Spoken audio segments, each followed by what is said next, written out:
Welcome back, everyone. My name is Adam. I have Rusmin. Hello. And Victor. Hi, everyone. Today, we're going to talk about how you can de-risk your portfolio as you get older and you approach retirement.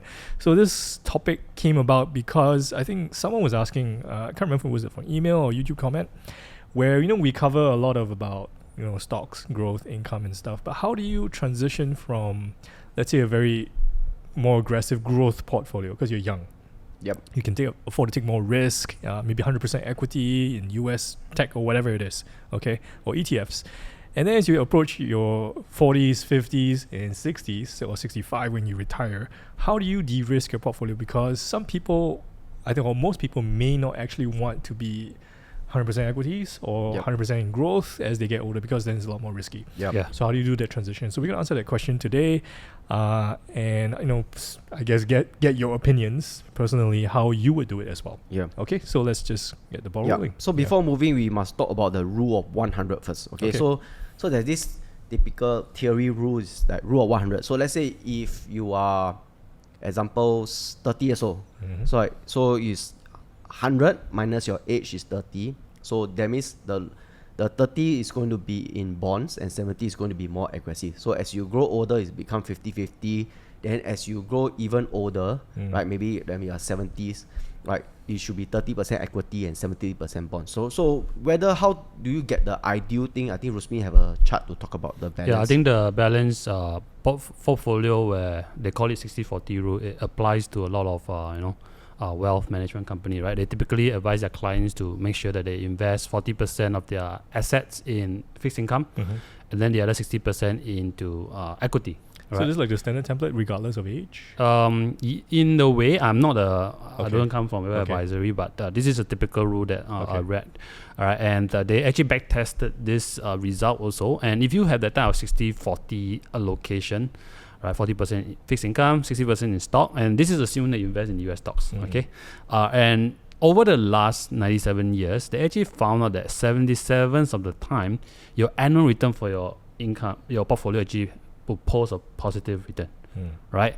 And of course, there are some exceptions where in 2022, for example, both income and both the fixed income and also the stock actually dropped by 15.8%. This is the 23% where we talk about, where you may see the drawdown in your overall portfolio. But most of the time, 77% of the time, you make money. And over long term, your return that you achieve is about 9.3%. Okay. Yeah, but this is based on past result. Okay, so we don't know what that is going to show up in the future. But based on these back tested studies, I think 60-40 rule is usually the go-to. Right, people will follow. Okay. Right. So when you start to build your portfolio, maybe you can straight away off using this template, right? Okay. So 40% in fixed income and then 60% into like higher risk type of equity. Or you could use the rule of 100, which is similar as well. Correct. In a sense. Because most people will start investing, some will start early in the 20s. Yes. A lot of people will start maybe in the 30s and 40s, which is roughly where this 60-40 rule will come in. Yeah. Similar with the rule of 100. But everyone's risk appetite is different, right? To someone who's in their 20s, they have no commitments, nothing to lose, they'll definitely go for growth, right? Or Bitcoin. Equity or Bitcoin, right? So this 60-40 rule is like, too conservative, right? They would rather 100% there. So again, it boils down to your own risk appetite. Okay. But as you grow older, you marry and your kids, right? Your risk appetite will shift. Yeah. Right. Especially when you grow older, near retirement, and then obviously you will want to have more that fixed income come in, right? And I think this 60-40 rule is the typical way where people will go to. Yeah. And if you look at like someone who go for 100% stocks and 0% bond, the worst single year drawdown could be as much as 43%. I mean, this is not for everyone, right? Yeah. I mean, not for the faint of heart. Those of you who've gone through 0809, you see how terrible it was back then. And it can suffer that kind of like 50% drawdown. So if you have $1 million portfolio, the next day after the crash, maybe a few months later, you see it becomes like $500,000. And that's scary because if you're retiring at that point in time, it's like your nest egg just goes down by half. Yes. It's very scary. Yeah, but that's assuming that you're buying to just growth. That means the company don't give dividend. If the company is still giving dividend, actually you're still getting. So we can talk about that as well. Okay. Yeah. So again, there are a lot of studies. Depending on your allocation, they will give you different return. I think this is a table. I think we can flash it. And show you, right? But allocation really it boils down to the person's your own risk appetite actually at the end of the day. But the best of both worlds, I think usually is 60-40 that what people go to. Okay. All right. So as you I mean, I think right now you guys are still in your 30s, right? Yep. Still very young. So I Not guess planning to retire. not planning to retire, going to work another 20, 30 years. But as you approach your 40s, I'm in my 40s, I think you naturally start thinking, okay, how do I start protecting my assets in a way? Yeah. Yeah. How would you do it when I think some people will start thinking in the 40s? I think a good milestone is at 45. What would you do? And then in Singapore at 55, because then we get our CPF money that you can withdraw at that age. What would you do? And then at 65 is when you retire. What would you do? So you want to share about how you would approach a journey like that from your point of view? I think before probably let me start. Okay. I don't know like I'm retiring, but yeah. So what I have for myself is that from now, actually a few years ago, right, I already been started planning. One of the safety nets that I want to build is to make sure that my CPF, I actually fully max out my retirement sum. I can hit that full retirement sum, because if I do that, I can actually but at the age of 65, okay, I can get that payout regularly every month, and this is guaranteed by the CPF, right? And the yield that actually I calculated based on the full retirement sum is actually close to 9.4% payout. So that's assuming, let's say you have FRS, then you have that. Yeah. And then I can live until 65 to enjoy that payment. Yeah. So the annual payment is about 9%? 9.9% a year, right? Okay. Which annuity can give you that kind of return. Okay. And it's AAA rated, right? So this basic full retirement sum or full retirement sum that is actually provided by government or the CPF, I think it's no-brainer. Everyone's to just go for this, right? Because it's equate to your own fixed income portfolio. Okay. The way I see it, right? Okay. So that is the first layer. This is the first layer that I'll fall back. Okay. Yeah. In fact, you can just do this, use this once you maxed out. You're ready to retire in Johor. In Johor. Assuming you can get a visa there to retire. A lot of Singaporeans think that you can just retire in Johor just like that. You actually need a visa to stay there. Just so you know, if you don't know that. I think you should plan to retire in Singapore. Then Malaysia is by the way thing. It's not. Right. It's not. If like you plan for Malaysia, your things will go. Of course you plan to stay here. But I'm just saying, a lot of people think I'm just going to retire in Johor. It's like, do you know you need a visa to retire there? You can't just go. Just go in and out all the time. But yeah, CPF is the first thing.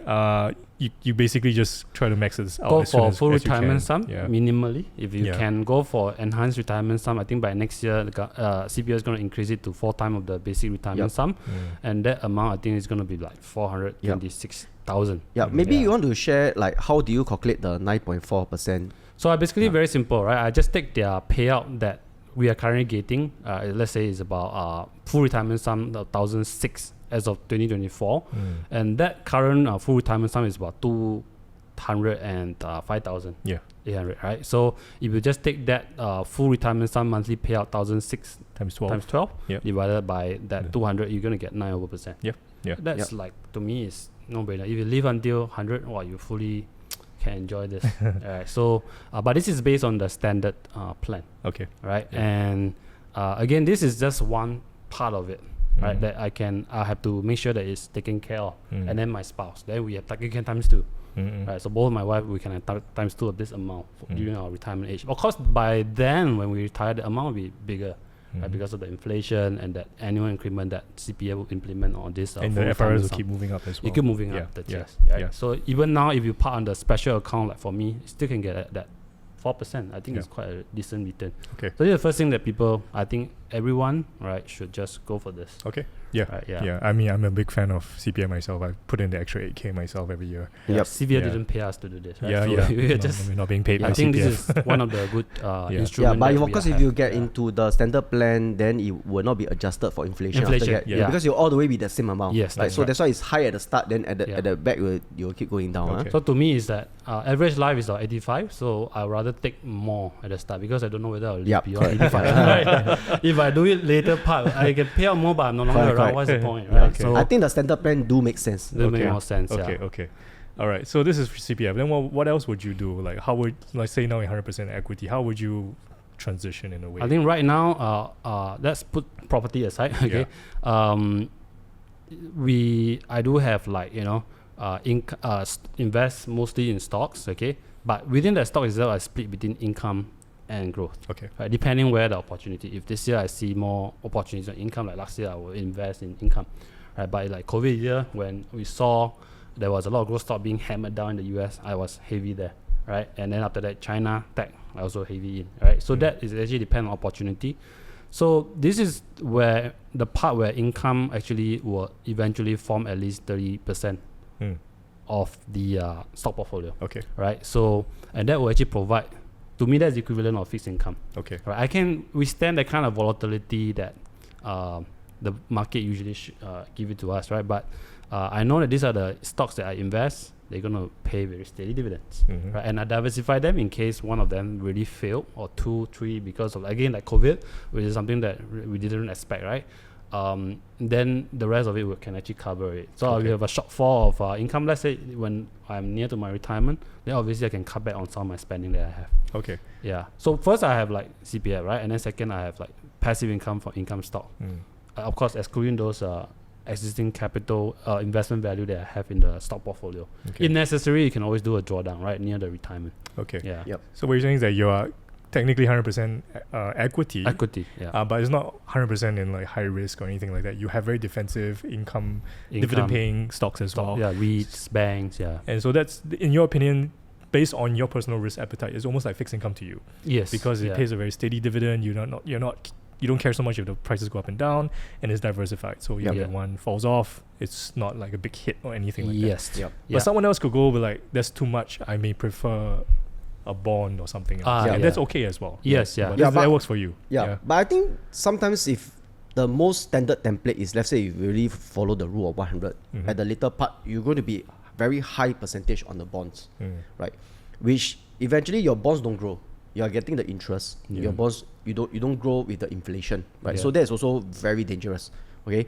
So let's say for average people, right? My thinking is that you still have to invest in the ETF, the index ETF, where you need to have at least 20 years of runways, right? Because the index ETF, right, got maybe 10 years they are down, right? So that's a possible way, right? So I have this FTSE All World Index, which tracks which is same as the VWRA, right? Which the VWRA tracks, right? So for 30 years, right, including reinvestment of dividends, is about 8.3%. For 20 years, it's about 8.9%, and for 10 years, it's about 9.3%. So overall, it still goes up about 8%. You will say that, okay? But there's also years in 2000 all the way to 2011, right, where they are very flattish. They go down until 2011, and they come back to the previous peak, right? So that is like 10 years period. So that's why every time when we say when you invest in index, like minimum you have to have 20 years. So let's say if I were to start deleveraging, right, on when you're 55 years old, you have to start to plan already, right? So when you're 55 years old, right, I will ask myself, like, what is the income I want, right, when I was 65? When you're going to get, Yeah, when I got 65.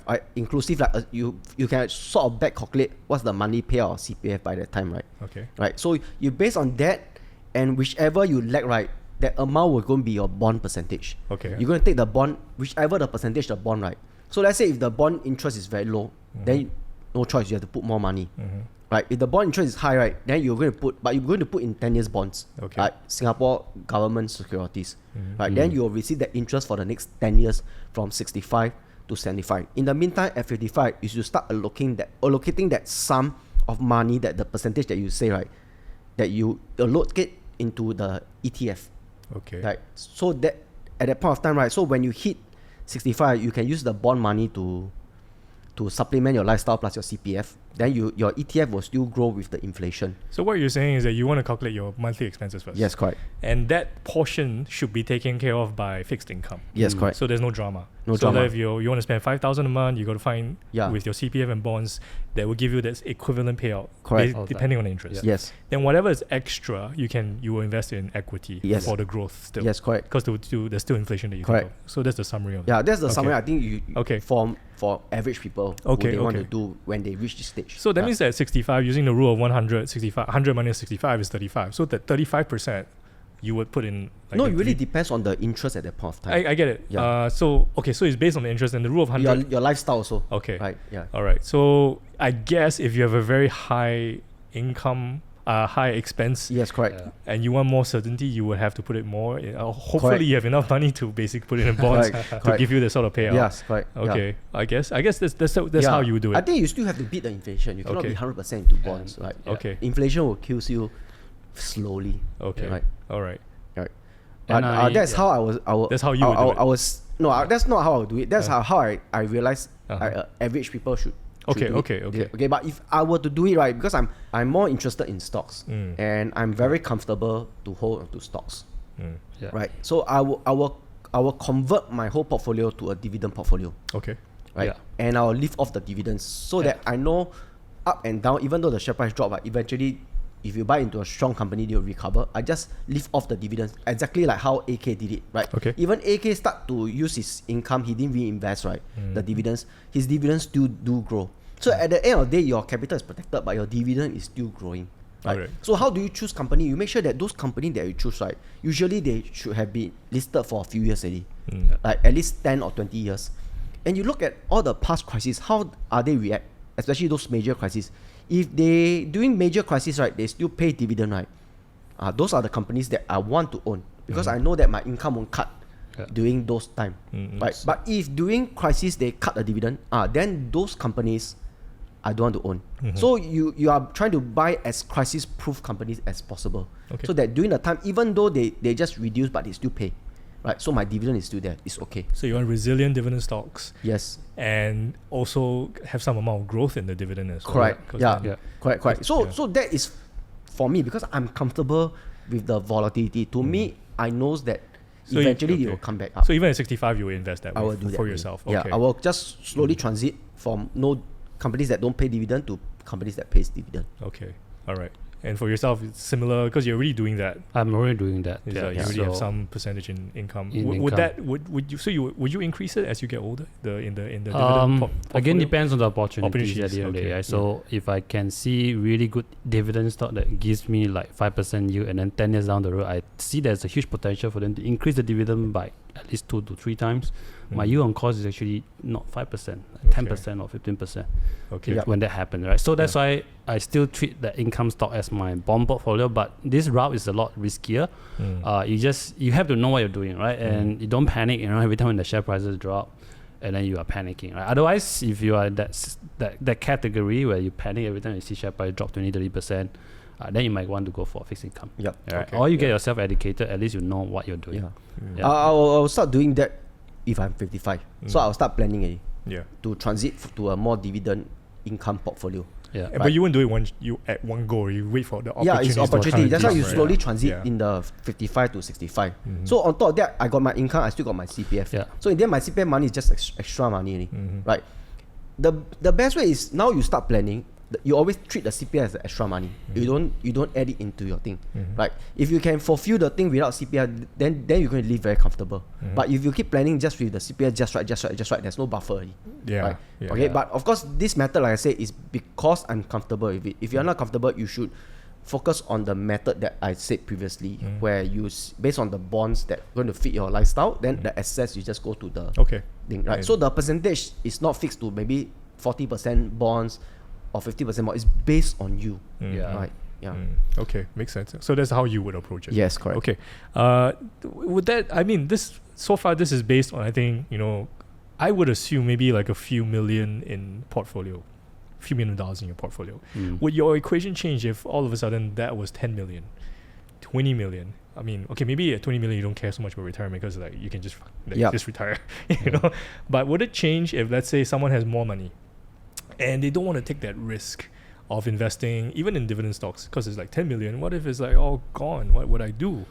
Would that change for a lot of people? Would it change for you? Okay, I think it will not change for me because I'm still very clear of what I'm doing. Yeah. Okay, but for most people, if you're not very clear, I feel because when you have 5 million and there's a bond 3%, you can get 150k. you can get a big amount. But of course, you don't know 150k at that point of time is whether you can get that. You can spend a lot of things, Okay. right? So I think you still have to have some portion into some growth to buffer the inflation, right? Then you can maybe have majority stake in the income portfolio also. Okay.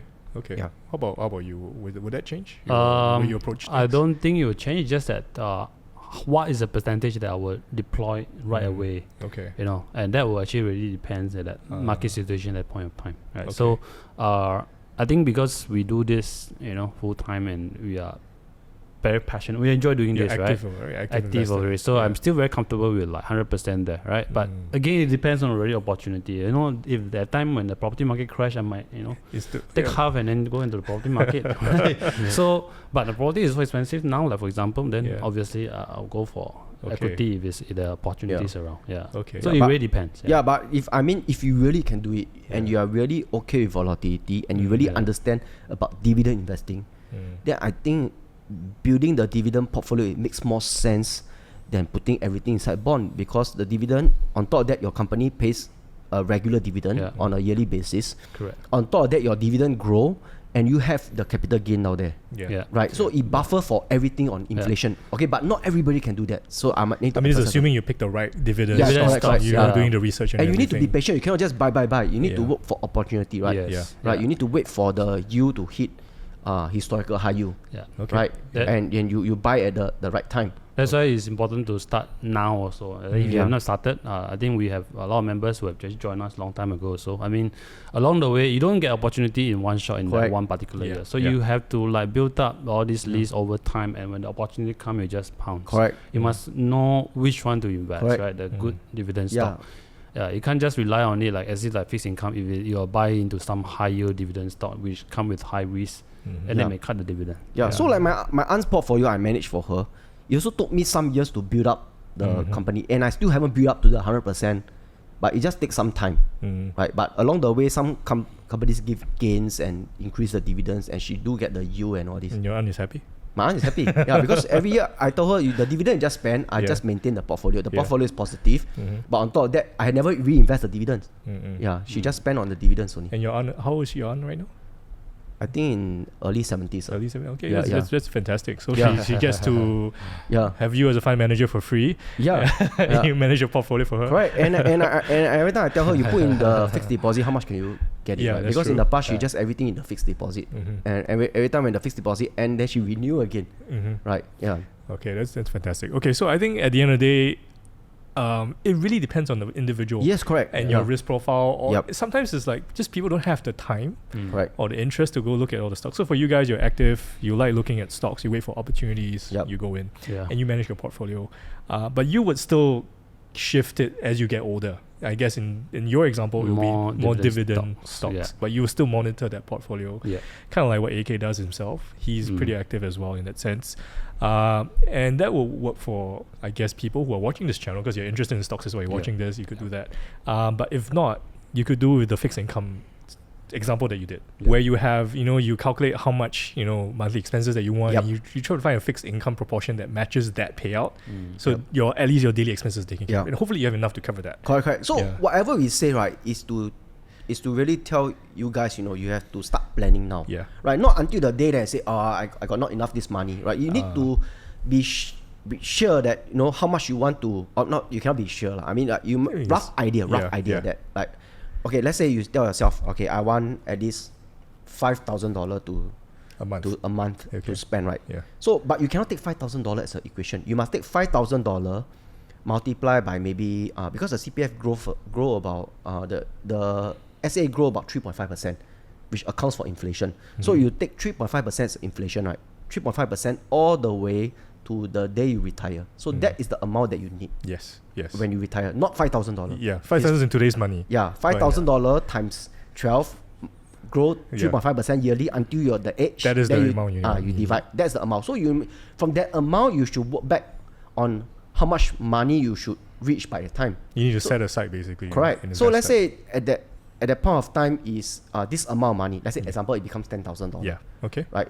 So your $10,000 multiplied by 12 is about $120,000. You divide it by 5. Assume that at the point of time you can get 5% dividend. So that is the amount that you need. So you should work towards that amount. Okay. Right. So that's how you should plan now, right? So if you start planning now, let's say you're in the 20s, in the 30s, you got a long time to plan, right?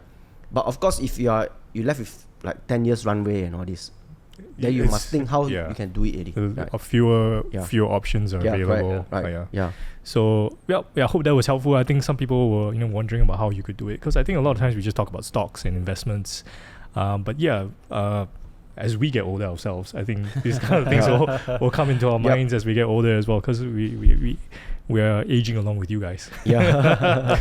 Right. So we're still young, many years to go. But yeah, thanks for the question, whoever asked it. I think that was a good question they want to cover in this topic. Yeah. I hope we are still doing this when we are 65. Then we can have do a review. I don't know if we'll still be on YouTube at 65. Maybe it's another channel. Or I don't know, maybe YouTube will still be around. Depends. The platform could change. Hopefully we look the same at 65. But yeah, so this is, I think, is a good topic for all of you who are wondering how you can kind of like transition your portfolio and you de-risk it. And I think a good point that you made is that you wait for the opportunities to make that shift. You don't just go like, okay, I'm going to sell it all now and just put it in something like that. You could do it, but you wouldn't be so impatient. It's like we can do it along the way. It really depends on the luck. If you happen to have the amount come out and then you're at the peak of the market cycle, and then you shift it to get that investment, your passive income, and then all of a sudden the market crash, and then you're just out of the luck. Okay. So a lot of I guess moving parts that you need to consider, and don't just have to rush into things. So I think it's a pretty good discussion, right? Okay. Is there anything else you want to share about that? Pretty much it. Yeah. Looking for the 65 years old 65. YouTube. Wow, that will be almost 30 years still. 30 years. Yeah. That's a long way to go, man. Okay. You first. Me first, right? Me first. So 20 years, more than 20 years still. Long time to go. Okay, so with that, my name is Adam. This is Rusmin. Thank you.